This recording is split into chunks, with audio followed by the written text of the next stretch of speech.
So I'm here today to present my work on early childhood experiences and brain development. But first, I just want to express how deeply honored and excited I am to receive the Ruane Award. It's certainly a child psychiatrist's dream to get this award. I want to thank the nominators and the nominating committee, and of course the Brain and Behavior Foundation, because it really is an experience of a lifetime. So today I'm going to talk a little bit about my program of research with my collaborators at Washington University, which has been going on for almost 30 years, and how we got into this new area of work about early experiences and brain development, and why I think this could be a critical domain for the future in terms of how we influence both mental and physical health trajectories. So essentially what this talk is really about is how we grow healthy humans. And surprisingly, health scientists have not paid that much attention to the ingredients for optimizing health in humans. And I think that this is a missed opportunity. We now have a lot of data in the literature that will inform this opportunity. So what I'm really proposing is a developmentally informed health promotion plan. And importantly, the core feature of this plan is this idea of how the environment shapes both brain and immune development, and the idea of sensitive periods. Sensitive periods are a known phenomenon in development that provide us with a window of opportunity to enact change more powerfully. So this research focus actually evolved kind of by accident.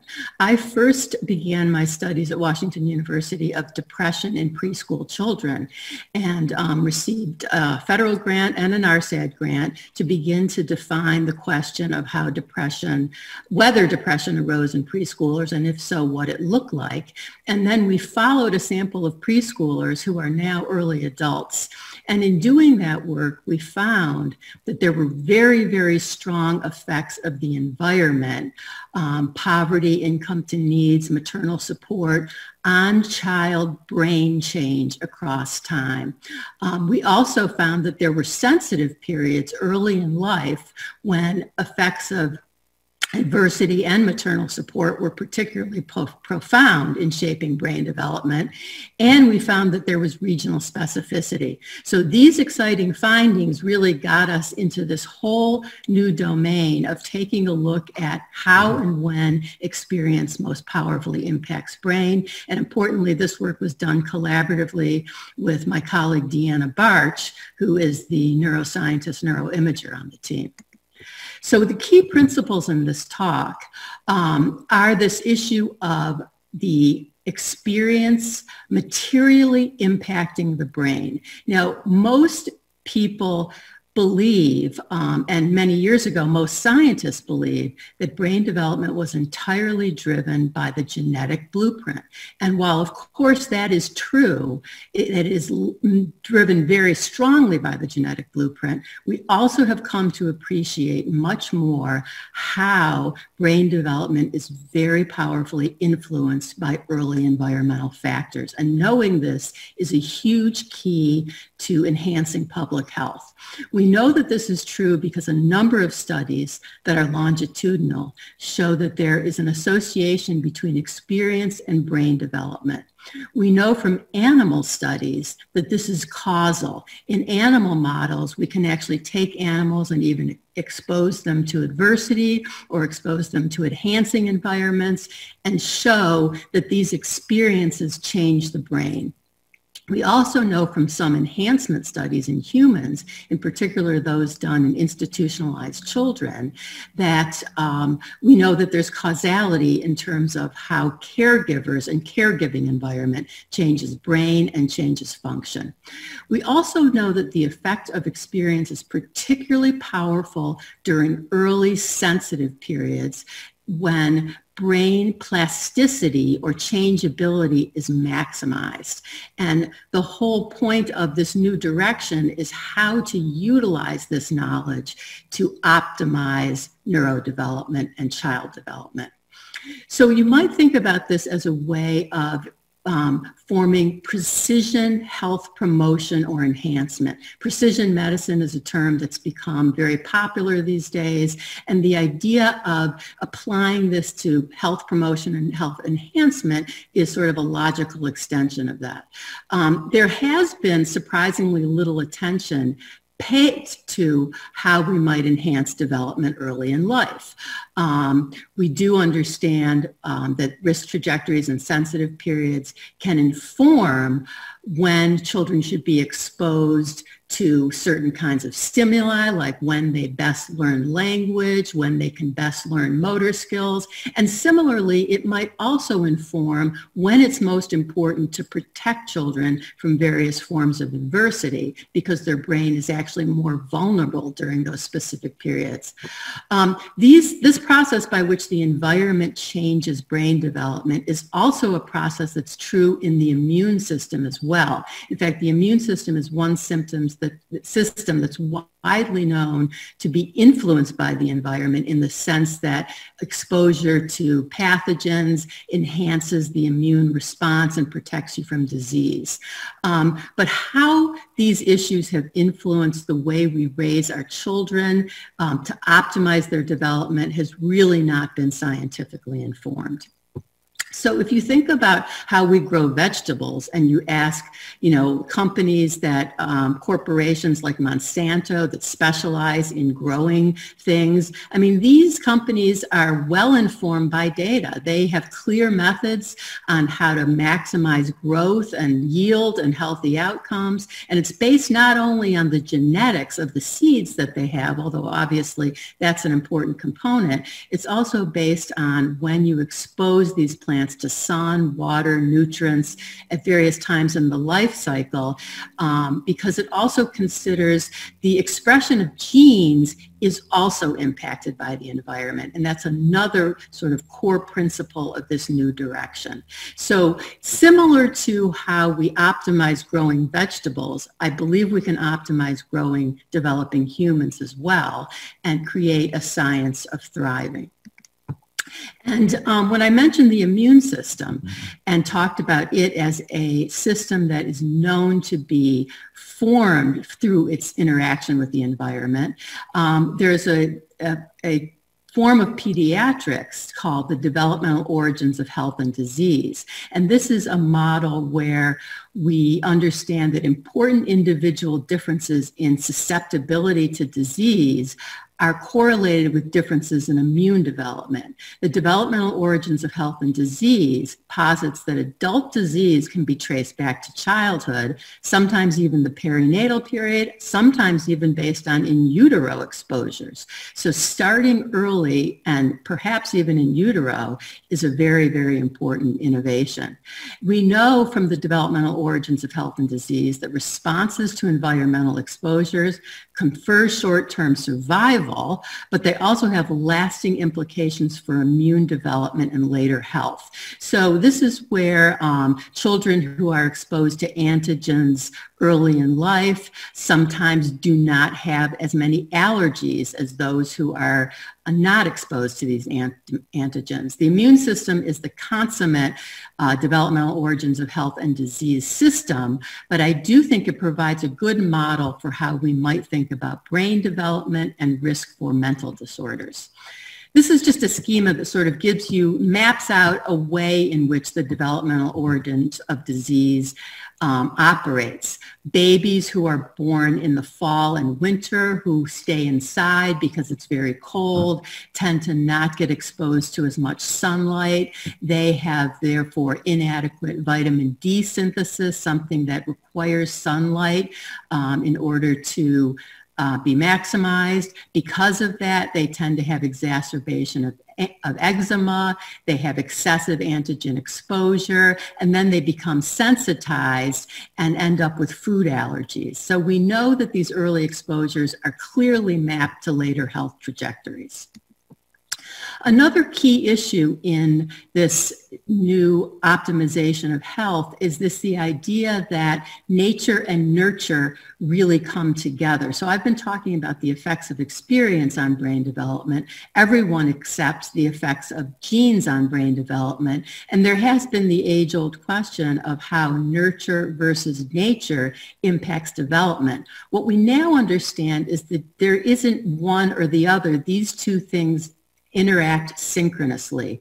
And what we know from data that's almost 20 years old now is that in developing rat pups, it's the act of being licked by the mother or nurtured that actually changes the structure of the DNA and then influences the expression of genes and therefore brain development and behavior in the offspring. So this is a way in which experience changes gene expression either for better or for worse and then results in a changed brain and behavior of offspring.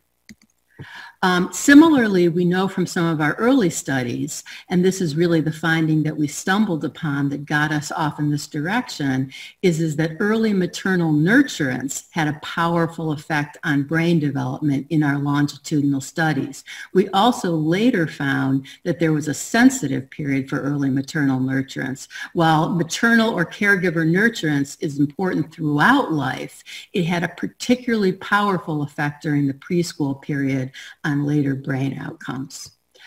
So this all taken together could give us a formula for optimal child development, but we need new programs of research and more data to inform this. So essentially, developmental data is now needed and is very feasible to obtain to inform how the effects of the psychosocial environment impact brain and behavioral development. This will create an empirically informed guideline for when it's most important to protect children from adversity and when to expose them to challenges. Like mild or moderate stress, and the same applies to the immune system when they should be exposed to microbes and allergens. And we also know that there's some regional specificity of the effects of experience on brain development, which is another important consideration. So both timing and regionality are two very important details here.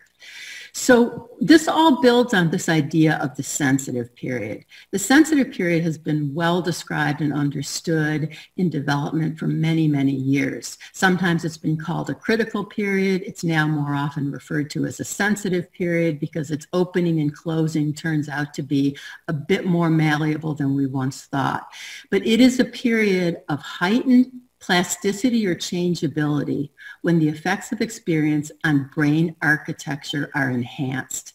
These are neurobiological processes that have been well described by neurobiologists, and sensitive periods essentially represent closing windows of opportunity, generally early in development, although some people have provided evidence that adolescence might be a second sensitive period, when the brain is more receptive and able to adapt to experience. So key considerations for public health to apply the sensitive period knowledge is the idea that there might be regional brain specificity. There might be periods when the certain regions of the brain are more sensitive to certain environmental experiences, and this is something that needs to be mapped out. Also, the nature of the experience is very important. Obviously, whether it's positive or negative, but even in the negative domain, we know that different types of adversity have different impacts on the developing brain. Deprivation versus threat, whether there's been disruption to the caregiving relationship. And of course, the timing of experience is critical. So animal models can explore this causally for the reasons that I just mentioned, because obviously we can't do experiments and don't want to do experiments in humans where we expose them to adverse circumstances. We can do experiments in humans, and this is what I'm proposing, where we expose them to health or developmental enhancement, and I think this is the way that we need to go. But animal experiences have been done where animals are reared either in low resource environments or they're separated from their caregivers. And we know that this has powerful effects on brain. And importantly, we also know that when these happen during sensitive periods, even if nurturants or resources or food is reinstated, those brain changes endure. So that's another very important thing about the sensitive period and why it really should not be missed. So my colleagues and I have proposed essentially a new science of developmental optimization, where we look at both animal models and human models and attempt to map out when there are sensitive periods, what the regional specificity of those sensitive periods are, and what the nature of the exposures should be, and that this will inform a new science of developmental optimization. Again, animal models can explore this very broadly, and in human studies, we can do randomized controlled trials where we expose children to health enhancement or positive developmental stimuli. So essentially, this is a proposal to optimize brain development. It will tell us when exposure to a nurturing caregiver is most important, when it's most important to protect against separations from primary caregivers, how we educate caregivers to developing a more nuanced guide to caregiving, when there are sensitive periods for this, when there are key periods when protection from adversity is particularly critical, and when it's best for children to be exposed to different types of stimuli, when their brain is most receptive to benefiting from these stimuli. I mentioned that we know there's regional specificity, and in our longitudinal study, we found regional specificity, essentially showing that different regions of brain, like the hippocampus, like the amygdala, and like the caudate, all have different responses to early experience, both in the positive and the negative, so that the brain doesn't respond to this globally in the same way. There is regional specificity, and this regional specificity, of course, is very important to brain function. And so in this model for optimizing developmental enhancement, essentially what we've conceptualized is the idea of children basically starting at birth, although it certainly could start in utero. I think that science isn't quite ready for this yet, as the timing is not as well mapped out. But essentially what we're saying is from birth, we would look at when there are sensitive periods, and because of those sensitive periods, when children need to be most protected from adversity. That's what the umbrellas represent. The lightning bolts represent adversity. And then on the other side, when it's most important to enhance the child's development by providing maximal sensitivity, nurturance, or predictability, by providing the best possible resources in diet, sleep, and stimulation, all things known to affect brain change. And then, of course, working with the parent-child interaction to enhance that as well. So it's the idea of a scientifically informed pathway when we enhance and when we protect during the first 5 years of life for health promotion and the prevention of mental disorders. And this cartoon actually really gets at something that is becoming truer and truer. And the question is, which of these stimulating mobiles generates the most synapses? And we actually I hope we're nearing where we can begin to start to answer that question. What type of stimuli when is most important for neurodevelopment? The other question we want to ask is, how early does adversity impact the developing brain? And we're increasingly understanding that it develops very, very early. There's data in the literature suggesting it is evident as early as 5 weeks and 6 months of age. And because of that, we've moved into a new study that we're currently conducting, where we are following children in utero, basically collecting data on their mothers in terms of mother's depression, mother's experiences of stress, looking at mother's sleep and activity, and then doing imaging on babies at birth, and then again at age 2 and 3. The other component of this investigation also looks at the mechanism of how experience impacts brain development. The two things we're particularly focused on here are inflammatory markers or immune mechanisms. As I've mentioned, those really parallel some of the processes I've described in brain, and this new domain of the gut microbiome that my collaborator Barb Warner and Phil Tarr at WashU are directing, where we know that the environment influences the development of the gut microbiome, and we know that there's a gut-brain axis where the gut microbiome has an impact on brain development, and we hope to learn more about that. And in the ELABE study, we do have some emergent findings showing that poverty and adversity experienced by the pregnant mother, experienced by the fetus in utero, poverty and adversity experienced by the pregnant mother is already impacting structural brain outcomes at birth, and these appear to be quite global. A new finding, not yet published, is that we found a powerful effect of maternal sleep and chronodisruption, that is irregularity in sleep, that seems to mediate the effect of poverty on neonatal brain outcomes at birth. So an increasingly important role for sleep, maternal sleep, and we hope to look at child sleep on neurodevelopment, another one of those modifiable environmental factors. And of course, all of this is tremendously important and related to what I focused on mostly in my career, and that is the earliest risk for mental disorders, the earliest detection of mental disorders, because there's a great deal of evidence that earlier interventions are more powerful and more effective, likely linked to this idea of sensitive periods.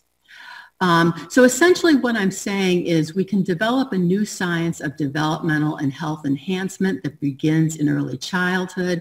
This would be precision developmental science. It'll focus on optimizing health and development based on what we learn about risk. We could educate primary caregivers and provide support to primary caregivers in a much more detailed and nuanced way. And we can utilize socio-emotional, immune, and microbiome growth charts or risk calculators to enhance prevention strategies and enhance health.